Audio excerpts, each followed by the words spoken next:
کئی دفعہ دے ہم بھی دیتے ہیں پر ہمارا چہرہ دیکھنے والا ہوتا ہے، اتنے ہم غصے میں ہوتے ہیں، دے دیتے ہیں، لیکن جو چھلوٹیں ہوتی ہیں نا چہرے والی وہ گنی نہیں جاتی۔ ہنسے فرمایا دیکھو میرا اللہ کتنا کریم ہے، وہ مجھے بچانا چاہتا، اٹھا بار دیا جا کے۔ تو خادم اب حکم کا پابند تھا، وہ لیت اللہ تو کر نہیں سکتا تھا، وہ گیا اور جا کے دے آیا۔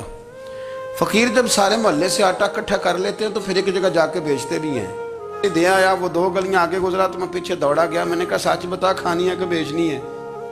وہ کہنے لگا جو بھی سبب لگ جائے کر جاؤں گا، آپ نے دے جو دی ہے۔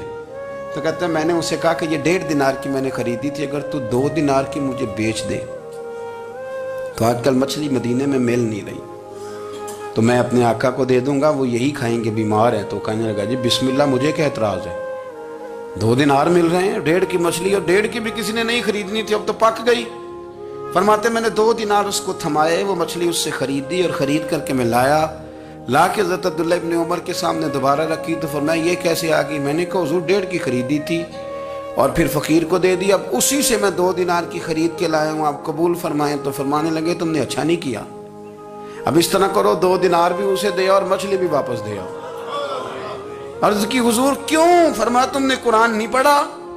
حضور پڑھا ہے۔ فرمایا رب فرماتا ہے لن تنالوا البر حتی تنفقوا مما تحبون، تم بھلائی کو اس وقت پہنچو گے جب اپنی پیاری چیز راہ خدا میں خرچ کرو گے۔ امام غزالی نے لکھا ہے، فرمانے لگے دیا، تو وہ حضرت نافع کہتے ہیں میں دینے گیا، دے کے واپس آیا تو کچھ پریشان تھا، کیونکہ مجھے بھی 4 دن ہو گئے تھے نا تلاش کرتے، تھوڑی طبیعت میں مایوسی تھی کہ اتنی محنت سے میں نے لایا اور آپ نے واپس کر دی۔ تو حضرت عبداللہ ابن عمر نے مجھے قریب بٹھایا، پھر مجھے تھپکی دی، فرمانے لگے پتر میں نے ویسے بھی کبھی جھوٹ نہیں بولا، اور آج کل تو میں ویسے ہی بیمار ہوں، ٹائم ہی نہیں، وقت ہی نہیں، موقع ہی نہیں جھوٹ بولنے کا۔ میں تجھے سچ بتاؤں، مجھے مچھلی کھا کے اتنا سکون نہیں ہونا تھا جتنی اللہ کے راستے میں خیرات کھا کے مجھے سکون ہوا۔ تو تجھے تو میری راحت سے غرض ہے نا کہ مجھے راحت کیسے ہوتی ہے، تو مجھے سکون ملا ہے راہ خدا میں دے، میں نفسانی خواہش پوری کر لیتا تو یہ میرا نفس کل پھر مجھ سے مچھلی مانگتا، پرسوں کہتا نہیں چھوٹے گوشت کی یخنی بھی چاہیے۔ ہم لوگ الجھ گئے، بہت بڑے قیدی ہیں اپنے آپ کے، بڑے قیدی، سارا دن اپنی خواہشات کی تکمیل میں بھاگے رہتے ہیں، بڑے بڑے سونے نوجوان۔ میں ان پہ تنقید نہیں کرتا، مجھے ان پہ ترس آتا ہے۔ جب میں رات کے اندھیروں میں انہیں ٹیلی فون لے کے چوکوں میں کھڑے دیکھتا ہوں تو مجھے رحم آتا ہے۔ میں کہتا ہوں دیکھو نفس کی خواہش کے پیچھے یہ کیا مثلا آخر کیا ہے اس میں؟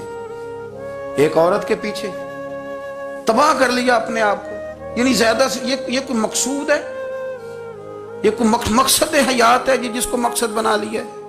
میرے عزیز بات کو سمجھ لیں، اتنا خوبصورت آدمی ہے اور اتنا اس کا اونچا قد کاٹ ہے، اور کیا کس کے پیچھے یہ بھاگا ہوا ہے؟ بڑا سمجھدار، دانشور، عقل مند آدمی، ذی روح بندہ، لیکن اس کا سٹیٹس آپ یہ ملاحظہ کریں کہ وہ 20-40 ہزار کی خاطر جھوٹ بولتا ہے، دھوکہ دیتا ہے، فریب اور فراڈ کرتا ہے۔ ہم اپنی نفسانی خواہشات کے پیچھے اس طرح بھاگتے ہیں کہ ہم اصل سے رہ جاتے ہیں۔ میری باتوں کی سمجھ آ رہی ہے آپ حضرات؟ تھوڑا تھوڑا کر کے، ایک ایک کر کے ان کی باتیں کم مانیں۔ وہ ضروری تو نہیں نا کہ سویرے ناشتہ بازار سے اپنی مرضی کا تگڑا کیا ہے، بازار سے لا کے پوڑیاں چنے بہترین کھائے، اور پوڑیاں چنے ابھی کھائے نہیں، شاپر میں ڈالے ہوئے ہیں، اور وہ لے کے